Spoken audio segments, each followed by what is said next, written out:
I sit in the library and try to preoccupy myself with some teen magazines until I'm sure my roommates have left. But I can't focus. The articles are all about the newest teen celebrities from the newest TV shows or movies or latest pop albums, all things that we chose to give up when we went to Iris. Honestly, I didn't mind giving up on television or movies that much, but sometimes I really missed some of my favorite albums from back at home. And I could be there, listening to them too, if only my parents would come pick me up.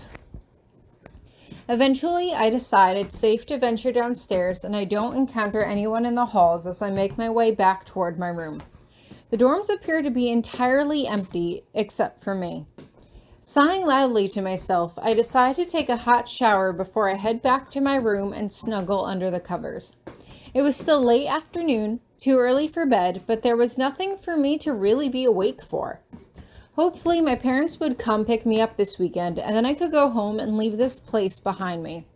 Then I could actually be a normal teen and listen to music and play video games and not worry about why Minnie Cochran seemed downright scared of me only a few hours ago. I place 2 fingers on my forehead to focus and use a sleep spell to knock myself out. Unfortunately, I am not particularly gifted with sleep spells, as they never seem to actually last as long as I want them to. It's still dark when my eyelids fly open, and I roll over and pick up my watch to find that it's almost exactly 3 in the morning. I lay my head back down on the pillow and shut my eyes, but I can immediately tell it's not going to do any good. The sleep spell has completely worn off, and I'm now as wide awake as ever. I swing my legs out of bed, feeling the cold current of air being swept into the room from underneath the doorway. I sigh and pull my blanket further around me. What to do now? Read? I don't think I'd be able to focus. Instead, I decide to just get dressed and head down to the mailroom early. I slip on my robe and my warmest fuzzy socks and quietly make my way down to the mailroom. The dorms are quiet, quieter than they usually are, anyway, and I can only hope that my parents have sent me a letter saying they'll be picking me up this weekend. Otherwise, it's going to be extremely lonely spending break all by myself. As I head inside, I can see the mail hasn't been delivered yet. I pace around the room a few times before I curl up on a couch in the far corner of the room, wrapping my robes around me. There's a large window overlooking the quad against one wall, and the cold is having no problem pressing itself through. It's making me sleepy very quickly, and it's not long until I adjust my arm underneath my head to make a makeshift pillow as I drift back off to sleep. Sometime later, I'm awakened to the sensation of someone gently brushing the bangs off my forehead. It feels nice, comforting. I don't stir, but I can feel as if someone is trailing the backs of their fingers along my cheek. I want to look up, but I'm afraid if I do, the sensation will stop, and so I wait. Wait as the sensation drifts from my cheek to my hair. I can't be sure if someone is actually stroking my hair or if it's just a dream, but either way, I keep my eyes closed and snuggle into it, letting a small smile creep over my face. The next time I open my eyes, the first thing I see is large snowflakes hitting themselves against the window pane. If anything, the weather looks like it's only gotten worse. I groan sleepily and stretch out my neck from side to side before I stretch my arms out in front of me.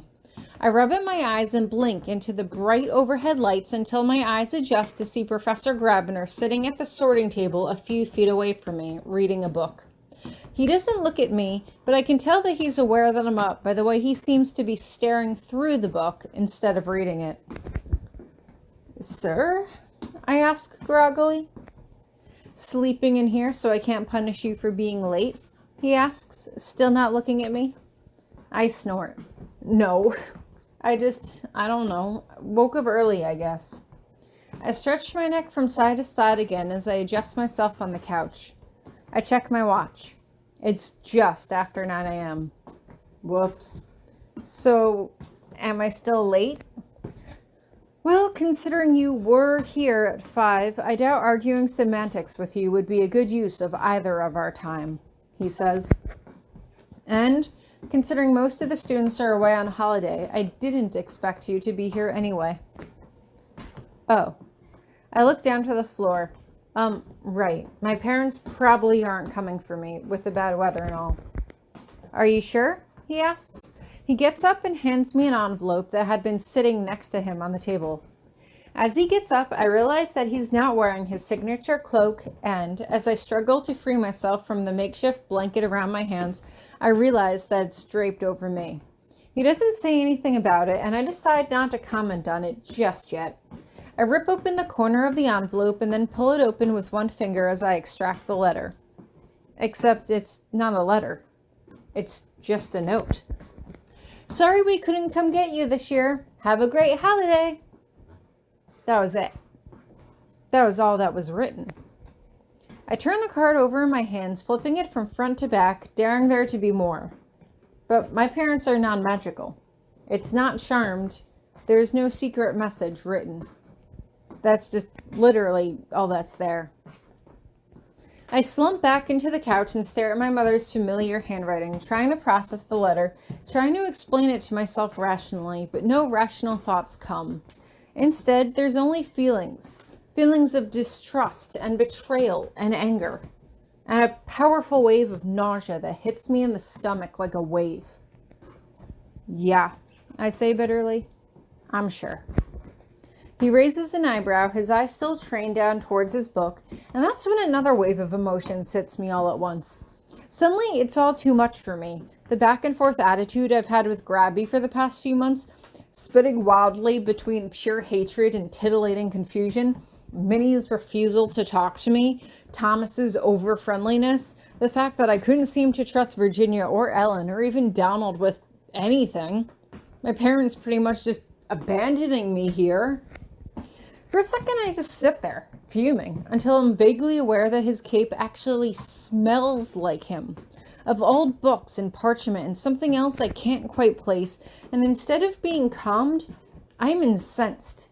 It's too familiar, it's too comfortable, it's too wrong. All of it's wrong. Grabby was a mean person. He hated everyone. So why was he being so nice to me? What had happened this morning? He came in to check the mail, saw me shivering here, and decided to just put his cape over me and stay with me until I woke up? That doesn't sound like anything Grabby would ever do for anyone. Was it because I had opened up to him that day? Was he really concerned about me? None of this made any sense.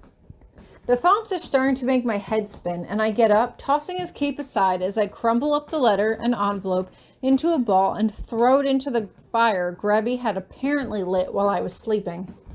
I don't turn around to see his reaction. Instead, I storm out of the room. I think I hear him call my name behind me, but I don't care. I have nothing to say to him, and he can't possibly have anything to say to me that I want to hear right now. I don't turn around. I don't want to go back to my dorm room. It's too cold to go outside, and so for some reason I make my way back to the library. It's a small library, and I check between all the shelves to make sure that no one else is there, but it's abandoned. All of the usual library goers had gone home for break. There's a big glass wall with windows overlooking on the other side of the quad, and I stare out at the cold, snowy landscape in front of me. My attention is pulled upwards to one of the high windowsills. It is pretty thick, and I've always wondered what it would be like to sit up there and read, gazing out at the quad beneath me. I take a quick glance behind me, but no one's around. Now's as good a time as any. Using one of the step stools, I quickly clamber up to the top of a bookshelf, pulling myself into a kneeling position on top of it.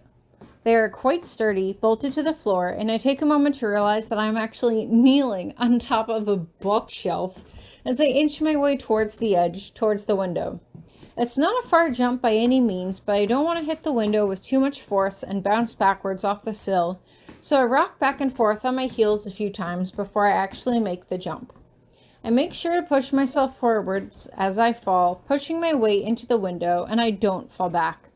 Instead, I carefully lower myself into a seated position, finding there was just enough room for me to stretch out my legs.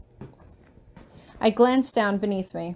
I've got to be at least 7 feet up, just taller than all the bookshelves around me. Idly, I look down to see the step stool and almost wonder if there would have been if it would have been easier to just pull up a chair and jump up to the ledge and pull myself out. I shrug and let the side of my face rest against the cold glass. It actually feels nice. Someone is still running the heat in the library, and it feels unusually warm in here. I look outside the window to see the snow piling up. It really does look like a pretty bad snowstorm, and I could understand why my parents didn't want to make the drive, but I still couldn't help but feel upset about it. They had given me a note. Not a letter, not a card, but a note. They couldn't have said anything else? They couldn't have told me that they would miss me? They couldn't have asked me to write to them over holidays? They couldn't have told me that it wouldn't be the same without me? Heck, they didn't even sign it! I finally realized that I had jumped up here without bringing a book with me, but I don't feel like jumping down just now. Instead, I cross my arms across my chest as I sit, and I think, and I fume, and I sulk in my little corner of the library high above the bookshelves. For some reason, it makes me feel at least a little bit better. Why was Grabiner acting so nice to me? Why was Minnie afraid of me? I didn't have the answers to any of these questions, and I wouldn't get them sitting here, but it felt good to at least let myself be overwhelmed for a moment where no one else could see me. I don't cry, I don't yell or huff. I just sit and let the emotions flow through me, let myself feel as shitty as I want to feel. For some reason, it's oddly cathartic. I don't know how long it is until I eventually feel a cramp in my neck and I have to sit up and stretch. I dangle my legs over the edge slowly, trying to shake out the pins and needles. I twist around and place my fingers squarely on the ledge and then drop myself down. The tips of my toes won't quite make the floor, and so I have no choice but to let go of the ledge and drop the remaining distance. I land squarely on the balls of my feet and put my arms out by my sides just in case. I don't fall, and I let out a little sigh of relief. Not too bad. I take stock of myself. My neck is sore, my lower back hurts from being hunched over against the wall, and I'm starting to develop a headache from not eating all day. Deciding on a hot shower first, I head back to my dorm room only to step on a tiny note that was slipped under the door. Written in the unmistakable cursive that could only be his, "Tori, please come see me at the earliest opportunity."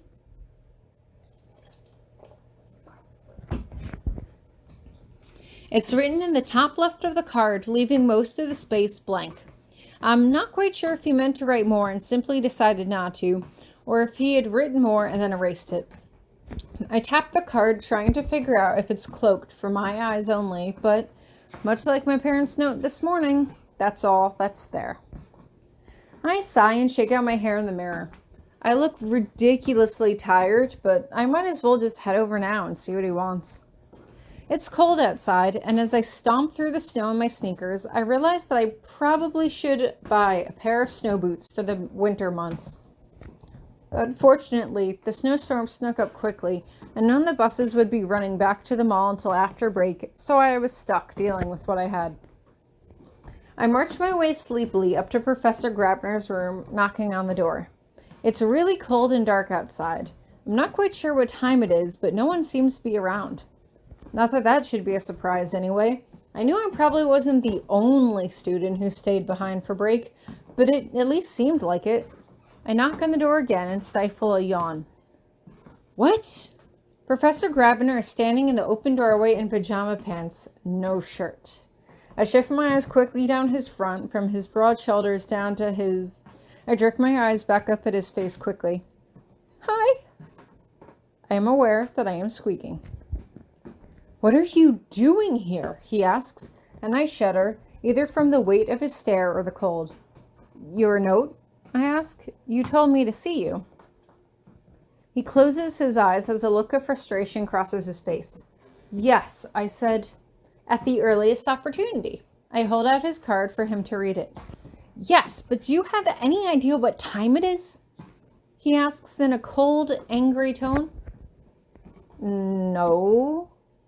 It's midnight. Oh. I feel color creeping into my cheeks. Oh, I'm sorry, sir. I didn't realize. I'll head back then. Silly girl, he sighs, wiping his face with one hand. You're here now. Come in. I'm surprised that silly was his first choice of words, considering how many times he's called me stupid, but I try not to let it show as I make my way awkwardly past him, fixated on the way his pajama pants are hanging from his hips. I tilt my head to the side. He is hot, not in a super muscly way, but he's definitely more toned than he looks. The ropes did a decent job of hiding it, but... Let me go put a shirt on, he sighs, heading for the dresser, before you start drooling. My jaw drops, and I quickly screw up my face in response. Was he implying... Sorry, it's just not every day you see such a convincing glamour. He shoots a dirty look back my way, and I can only manage a cheeky grin in response. The playful ribbing, why did it seem to come so naturally? So what was so urgent you needed to see me about? He asks. The white cotton t-shirt he put on clings around his shoulders, and in a way, it almost makes him look hotter. I look away. Well, I got your note. You said you wanted to see me, I say. I want to give you your holiday present, he replies, but I thought it could at least wait until morning hours. Well, now that I'm here, I shrug. You can give it to me now. He sighs. Very well, close your eyes. I stare at him dubiously for a moment before I do what I'm told and close my eyes. I grin and bite my lip, feeling hyper aware of everything around me, my upper teeth biting into the corner of my chapped lip, the bit of wet hair from the snow clinging to the back of my neck, my breathing, which seems to get faster and faster as... Suddenly I feel him cup the side of my cheek and guide my lips to his own. I let out an involuntary moan as I kiss him back, my lips pulling at his bottom one. He breaks the kiss and presses his forehead against mine, our breathing suddenly labored with desire. Should I continue? Yes, I breathe. I wrap my arms around his neck, pulling him to me. I run one hand through his hair and the other along his back while he wraps his arms around me, his palm flat against my lower back with one hand, the other holding my neck in place, keeping me from breaking the kiss. I push against him and the kiss deepens as he pushes me over to the bed, pushing me down. I wriggle backwards as he crawls on top of me, propping himself up with one elbow and running his hand over my hair as he kisses me again. You don't need this, he says as he puts his hand against my chest. At first I'm not sure what he's doing, but suddenly my jacket and shirt disappear, and I'm left in only my bra. I gasp as the rush of cold air against my skin and put my hand on his chest, trying to do the same. It doesn't work. Silly girl. He smirks as he pulls his shirt over his head, and somehow it's even hotter that way. He kisses me again, his chest flush against mine, warming my body with his own. I buck my hips against his, embracing the heat that is pooling in my core. I'm panting now, hot with desire, and he seems to realize this as he abandons my lips and pulls on my earlobe with his teeth. I gasp, and my eyelids flutter as he places feather-like kisses down my cheek, down my neck, all the while running the length of my body with his free hand. I grab at the pillows near my head as I groan, arching my back off the bed as he kisses down my front, his warm lips singing against my frozen skin. He is kissing me more slowly now, nearing my belly button, and I suddenly realize what he's about to do. Slowly, he slides my pants off, leaving me in nothing but my panties while I twist with need beneath him. Do you want me to... Yes, fuck yes. I buck my hips again in agitation. I need him to be touching me, kissing me, anything, anywhere, so long as I can feel him. Suddenly, I'm aware that my panties are gone, and I think I can just feel the tip of his tongue as his hot breath descends on me. I let out a groan and throw my head against the pillows. Hieronymous, I pant. The word is a mouthful, but I drip each syllable out of my mouth. Hieronymous, Hieronymous, Hieronymous. I repeat it faster and faster, almost like a chant. I can feel myself building. I can feel it pooling in my core, and suddenly I feel my whole body tighten up like a coil, and I want to let go, just let go. Tori! I jerk my eyes open and slip headfirst off the library's window ledge.